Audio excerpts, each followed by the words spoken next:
અત્યાર સુધી આપણે જે ચર્ચા કરી એ હતી કે ગતિમાન વિદ્યુત ભાર પર ચુંબકીય ક્ષેત્રને લીધે લાગતું ચુંબકીય બળ.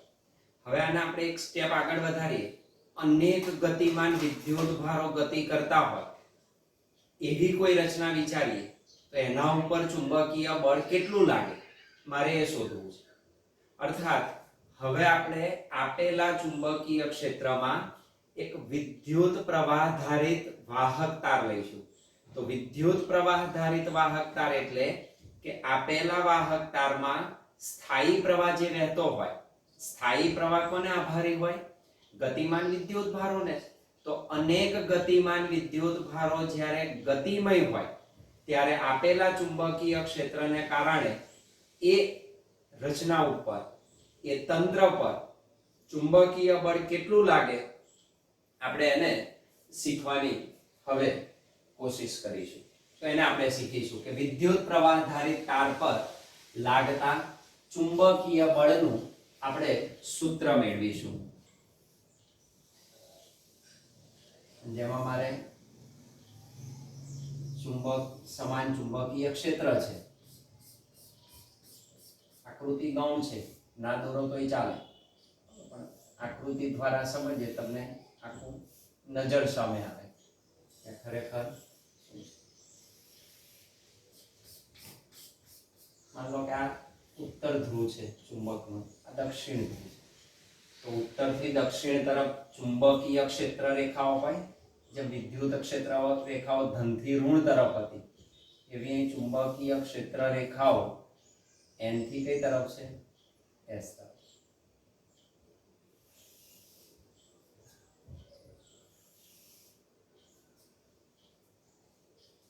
અને વિદ્યુત પ્રવાહ ધારિત વાહક છે તો આ ચુંબકીય ક્ષેત્રને લંબ રૂપે માન લો વાહક તાર મૂકી દો. વાહક તાર અહીં આગળ મૂકી દઈએ આપણે.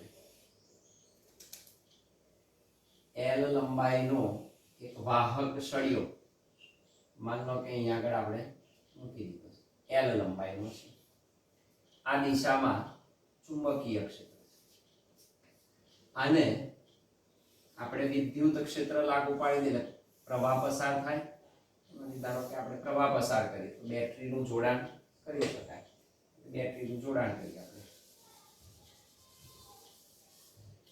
એટલે આપેલો સળિયો આમ લંબ છે, ક્ષેત્ર આ દિશામાં છે એટલે આમ છે L અને B.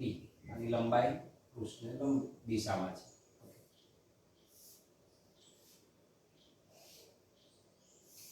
બેટરી જોડી દઈએ એટલે વિદ્યુત પ્રવાહ ધારિત તાર બની જાય. પ્લસ માઇનસ આપણે અને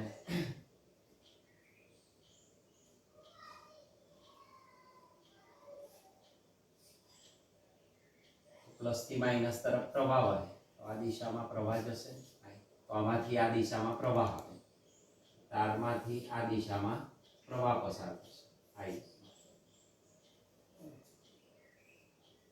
વાહક સળિયો બી સદિશને લંબ રૂપે મૂકેલો છે એટલે આ બંને વચ્ચે થીટા કોણ છે, થીટા કોણ એંગલ એને ગોઠવેલો છે.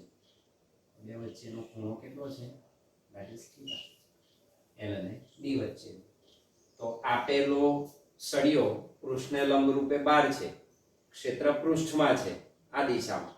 તો આ રીતે ગોઠવેલું છે. આ B સદિશ છે, આ L સદિશ છે.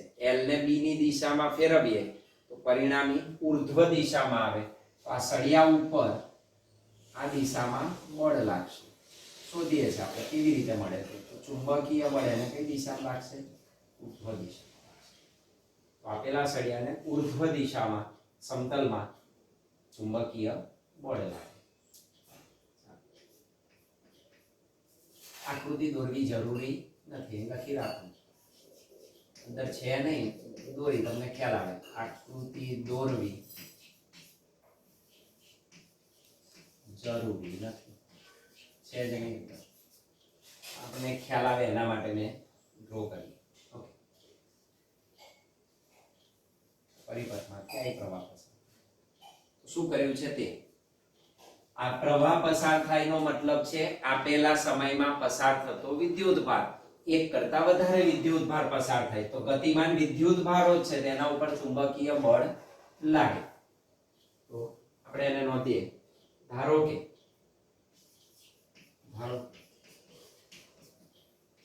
L લંબાઈ, તારની લંબાઈ કેટલી લઈ લીધી? આ જે છે વાહક સળિયો. ધારો કે L લંબાઈ અને કેપિટલ A આડછેદનું સળિયાનું ક્ષેત્રફળ કેટલું છે? Capital A. તો કેપિટલ A આડછેદનું ક્ષેત્રફળ ધરાવતા નિયમિત કે સમાન, બધી રીતે સમાન છે આડછેદનું ક્ષેત્રફળ. તો નિયમિત કે સમાન સુવાહક સળિયાને ધ્યાનમાં લેતા આપણે એને વિચારેલું છે. સળિયાને આપણે ધ્યાનમાં લઈશું.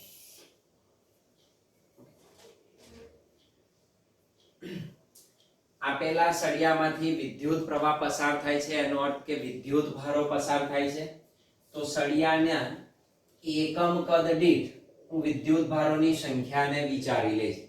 ધારો કે આપેલા સળિયાના એકમ કદ દીઠ પસાર થતા ગતિમાન વિદ્યુત ભારોની સંખ્યા એટલે એની સંખ્યા ઘનતા તો સ્મોલ n જેટલી છે. તો ધારો કે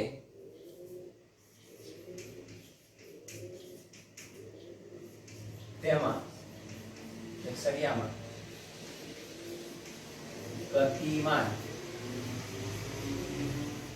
વિદ્યુત ભારોની સંખ્યા, ખરેખર સંખ્યા ઘનતા એકમ કદ દીઠ કેટલા છે તે, તો તેમાં ગતિમાન વિદ્યુત ભારોની સંખ્યા ઘનતા ગતિમાન વિદ્યુત ભારોની સંખ્યા ઘનતા એકમ કદ દીઠ વિદ્યુત ભારોની સંખ્યા ઘનતા is equal to small n. Small n શું છે? એકમ કદ દીઠ વિદ્યુત ભારોની સંખ્યા. મારે તો આખું સળિયાનું કદ લેવું પડે. તો સળિયો L લંબાઈ એ આડછેદના ક્ષેત્રફળ ધરાવતો છે. તો સળિયાનું કદ મને મળે. એને નોંધી દઈએ કે સળિયાનું કદ, સળિયાનું એટલે વાહક શબ્દ લખી શકાય. વાહકનું કદ કેપિટલ V બરાબર AN ક્ષેત્રફળ ગુણ્યા લંબાઈ. સળિયાનું કદ આટલું છે, એકમ કદ દીઠ આટલા વિદ્યુત ભારો છે, તો V કદ દીઠ કેટલા? તો મને સમગ્ર સળિયામાં પસાર થતા ગતિમાન વિદ્યુત ભારોની સંખ્યા મળે. તો સમગ્ર વાહકમાં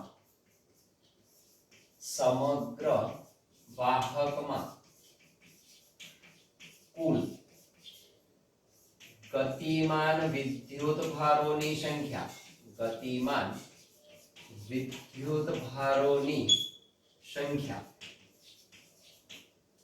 એને હું કેપિટલ N કહી દઉં. that is equal to small nv.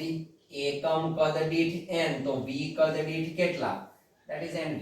તો કેપિટલ N બરાબર સ્મોલ n v તમને મળે. now what is v?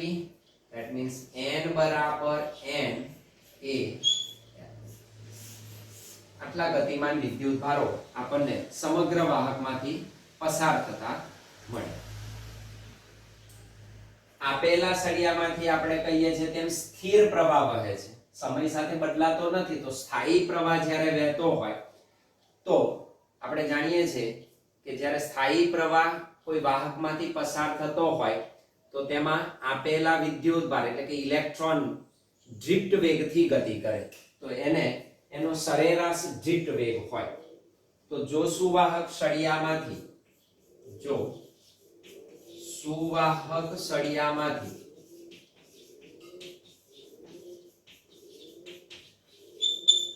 પસાર થતો સ્થાયી પ્રવાહ I હોય, સળિયામાંથી પસાર થતો સ્થિર પ્રવાહ એટલે કે સ્થાયી પ્રવાહ, સ્થિર પ્રવાહ I હોય તો આપેલા દરેક ગતિમાન વાહકો સરેરાશ ડ્રિફ્ટ વેગ vd સદિશ જેટલા વેગથી શું કરે, ગતિ કરે. તો પ્રવાહ I હોય તો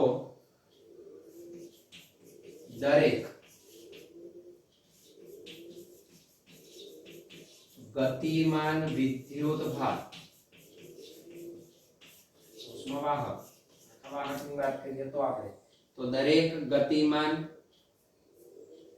વાહક અથવા વિદ્યુતભાર નો સરેરાશ ડ્રિફ્ટ વેગ કે દરેકનો જુદો જુદો હોય તો સરેરાશ ડ્રિફ્ટ વેગ that is vd સદિશ, ડ્રિફ્ટ વેગ vd સદિશ મળે. દરેક ગતિમાન વિદ્યુતભારનો સરેરાશ ડ્રિફ્ટ વેગ આપણને કેટલો મળે, vd સદિશ જેટલો પ્રાપ્ત થાય. તો એ vd સદિશ જેટલો હોય.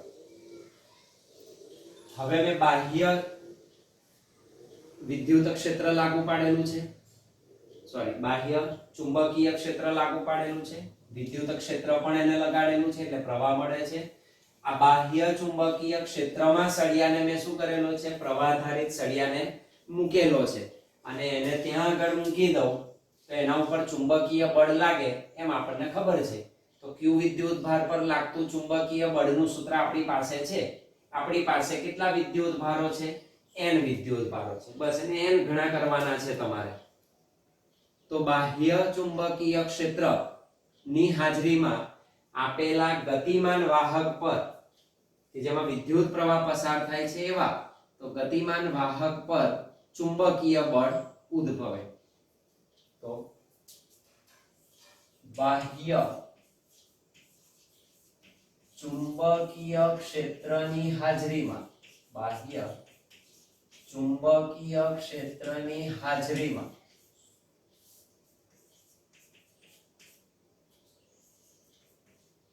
ગતિમાન વાહક જે વિદ્યુતભારો છે, ગતિમાન વાહક પર લાગતું ચુંબકીય બળ આપણે સૂત્ર જાણીએ છીએ, it is equal to fm સદિશ is equal to q into v સદિશ ક્રોસ b સદિશ. આ સૂત્ર આપણે જાણીએ છીએ. પણ આ કોના માટે છે, કેટલા વાહક q જેટલો વિદ્યુતભાર ગતિ કરતો હોય ત્યારે. અત્યારે કેટલા ગતિ કરે છે, કેપિટલ n જેટલા. તો આને n વડે મલ્ટીપ્લાય કરી દઈએ, આટલા ઉપર લાગે અને દરેકનો વેગ ડ્રિફ્ટ વેગ જેટલો છે. તો આ વેગ તમારો કોનો મળશે, ડ્રિફ્ટ વેગ. તો fm સદિશ બરાબર nq vd સદિશ ક્રોસ b સદિશ. what is n, that is NaL. તો NaLq vd સદિશ ક્રોસ b સદિશ. this is equal to fm સદિશ. this is also equal to, અહીં આગળ આપણે કહી શકીએ આ વિદ્યુતભારો આ દિશામાં ગતિ કરતા હોય. માન લો કે વિદ્યુતભારો ગતિ કરે છે, ઇલેક્ટ્રોન વિરુદ્ધ દિશામાં ગતિ કરે તો આપેલા વિદ્યુતભારો જ્યારે વાહકમાંથી ગતિ કરતા હોય લંબાઈની દિશામાં તો આપેલો વેગ પણ એ જ દિશામાં હોય જે દિશામાં એની સ્થાનાંતર હોય. તો સ્થાનાંતર અને વેગની દિશા કેવી હોય, પેરેલલ હોય.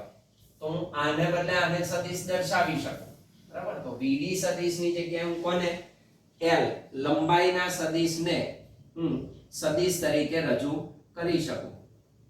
સ્મોલ q શું છે, આપેલા જે વાહકો ગતિ કરે છે એના પરનો વિદ્યુતભાર છે.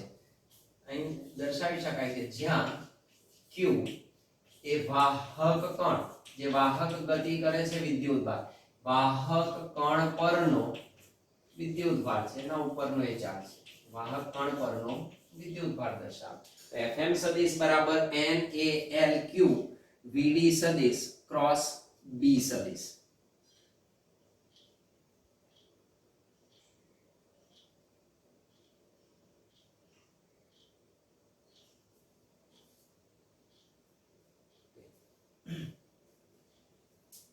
અહીં આપણે કહી શકીએ અહીં VD સદિશ is parallel to L સદિશ. જે દિશામાં સ્થાનાંતર છે એ દિશામાં એનો શું છે વેગ છે. તો VD સદિશ is equal to L સદિશ. તો આને બદલે આને સદિશ ગણી શકું અને તમે જોઈ શકો કે પ્રવાહની દિશામાં જ લંબાઈનો સદિશ હું દર્શાવી શકું. તો L સદિશ એ સળિયાની લંબાઈની દિશામાંનો હું સદિશ દર્શાવી શકું. તો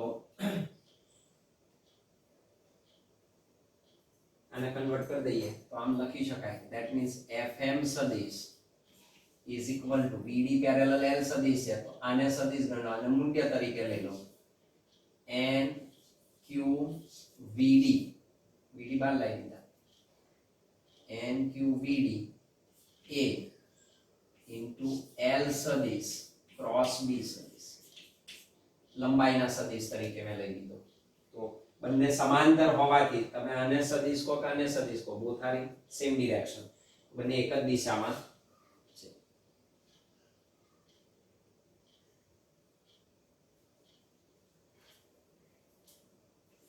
અહીં L સદિશ એ જે લેન્થ છે સળિયાની જે લંબાઈ છે એ સળિયાની લંબાઈ L જેટલા માનને દર્શાવતો સદિશ છે કે જેની દિશા વિદ્યુત પ્રવાહની દિશામાં છે.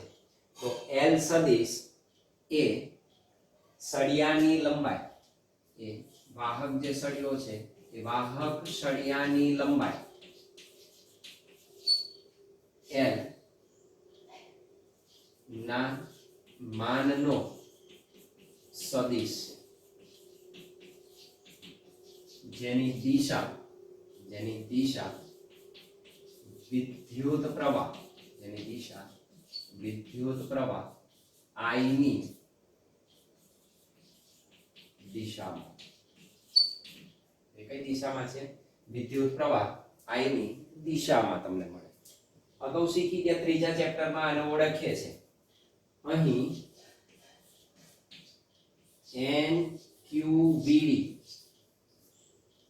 NQVD ને આપણે ઓળખીએ છે એ દર્શાવે શું વિદ્યુત પ્રવાહ ઘનતા. NQVD that is equal to J. વિદ્યુત પ્રવાહ ઘનતાને આપણે એન્ટર કરીએ તો NQVD એ વિદ્યુત પ્રવાહ ઘનતા છે. This is equal to વિદ્યુત પ્રવાહ ઘનતા. ચેપ્ટર નંબર 3 માં આપણે શીખી ગયા. તો NQVD એ કોનું સૂત્ર છે વિદ્યુત પ્રવાહ ઘનતાનું J. સ્મોલ j વડે આપણે એને રજૂ કરી દઈએ છીએ. તો NQVD ની જગ્યાએ હું J મૂકી શકું અર્થાત FM સદિશ is equal to NQVD એટલે J એ L સદિશ ક્રોસ B સદિશ એટલે હું આને આમ લખી શકું J એ L સદિશ ક્રોસ B સદિશ. This is equal to FM સદિશ. પરંતુ what is J? તો આપણને ખબર છે J એટલે પ્રવાહ. વિદ્યુત પ્રવાહ ઘનતાની વ્યાખ્યા શું છે તો વિદ્યુત પ્રવાહ ઘનતા એટલે એકમ આડછેદના ક્ષેત્રફળ દીઠ પસાર થતો લંબરૂપે દિશામાંનો વિદ્યુત પ્રવાહ. I બરાબર J into A થાય તો J A બરાબર શું લખાય I. તો J A is equal to I વિદ્યુત પ્રવાહ. અને સદિશ નથી એટલે અહીં તમે J સદિશ દર્શાવી શકો પણ એનો સદિશ આપણે કોને આપી દીધો લંબાઈને L ને. કારણ કે પ્રવાહ ઘનતા એ પ્રવાહની દિશામાં હોય. પ્રવાહ સદિશ રાશિ નથી તો લંબાઈની દિશામાં આપણે એને સદિશ રાશિ સોંપી દીધી. તો જે A બરાબર શું થાય વિદ્યુત પ્રવાહ. I બરાબર વિદ્યુત પ્રવાહ. એની જગ્યાએ આપણે વિદ્યુત પ્રવાહને દર્શાવી શકીએ અર્થાત FM સદિશ is equal to I L સદિશ ક્રોસ B સદિશ. આપણે ચુંબકીય બળનું બીજું એક સરસ મજાનું સૂત્ર મળે છે FM સદિશ બરાબર I L સદિશ ક્રોસ B સદિશ. આ સૂત્ર સીધા એટલે કે સુરેખ સળિયાને લાગવું પડે છે, સળિયાને લાગવું પાડી શકાય.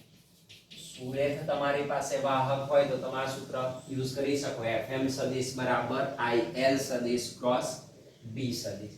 આ સૂત્રને તમારે બીજી રીતે યાદ રાખવું હોય તો આ જે સૂત્ર છે એ એમ્પિયરનો નિયમ જ દર્શાવે છે. આપણે શીખીશું ફરી, આ એમ્પિયરનો નિયમ જ છે. લખી રખાય કે સમીકરણ 1 એમ્પિયર નો નિયમ અથવા એમ્પિયરના નિયમનું શું છે સૂત્ર દર્શાવે. તો આ એમ્પિયરનો નિયમ રજૂ કરે છે. ચોપડીમાં શબ્દ નથી લખેલો, પછી એનો આપણે ઉપયોગ કરીશું. તો સમીકરણ 1 એ શું છે? એમ્પિયરનો નિયમ જ છે. આ એમ્પિયરના નિયમ તરીકે જ આપણને મળે.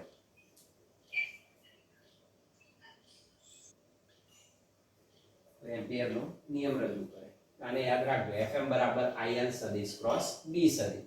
તમે અહીં ચેક કરી શકો, સદિશ રાશિ બે સદિશનો ગુણાકાર L ક્રોસ B, L અને B થી રચાતા સમતલ. મેં પહેલું જ કહ્યું, L આ દિશામાં છે, B આ દિશામાં છે. L અને B થી રચાતા સમતલને લંબ દિશામાં, L ને B ની દિશામાં ફેરવો, આમ પરપેન્ડિક્યુલર જે દિશા આવે એ પરિણામી બળ, ચુંબકીય બળની દિશા કહેવાય. તો તમે એ રીતે એને દર્શાવી શકો.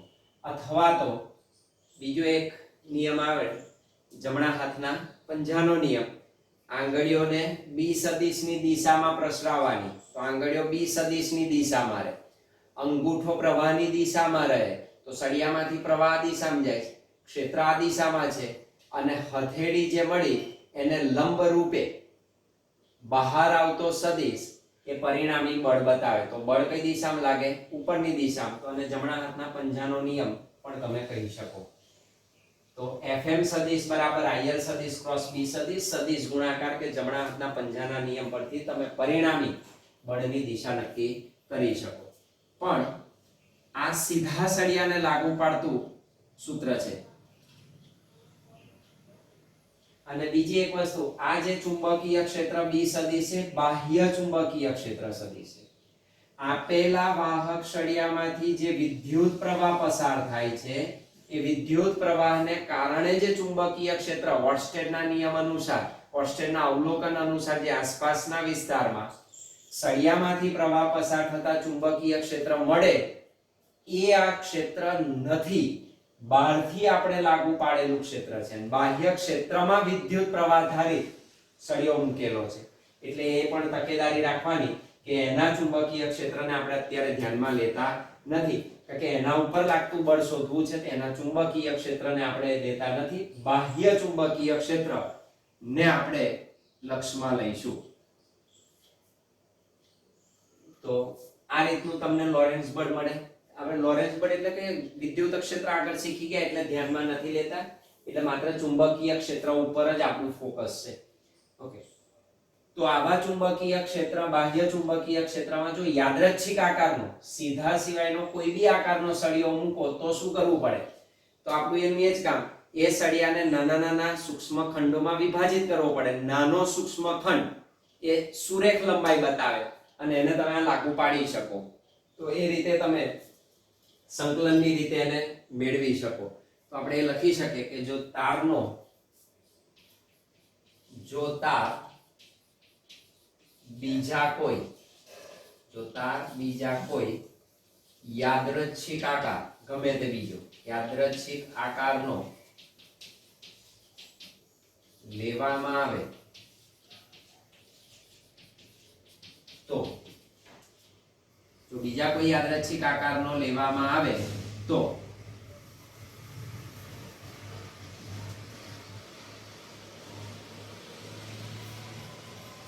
તેના પર લાગતું, અને લોરેન્ટ્ઝ બળ જ આપણે કહીએ છીએ, લાગતું લોરેન્ટ્ઝ બળ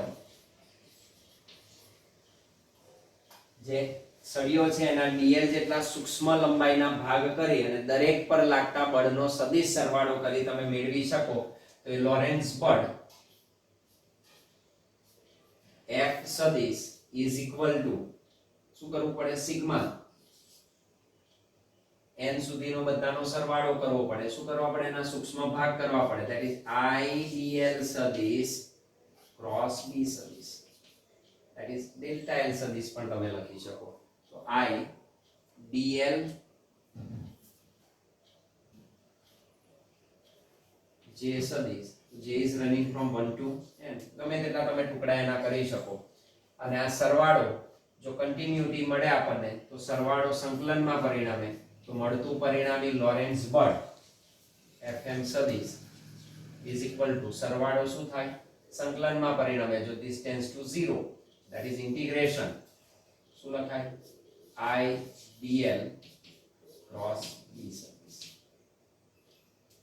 તો સંકલન તમે લઈ અને એને મેળવી શકો. તો સરવાળો સંકલનમાં પરિણમે. તો કોઈ પણ યાદચ્છિક આકાર માટે તમે આ સૂત્રનો ઉપયોગ કરી અને લોરેન્ટ્ઝ બળ મેળવી શકો.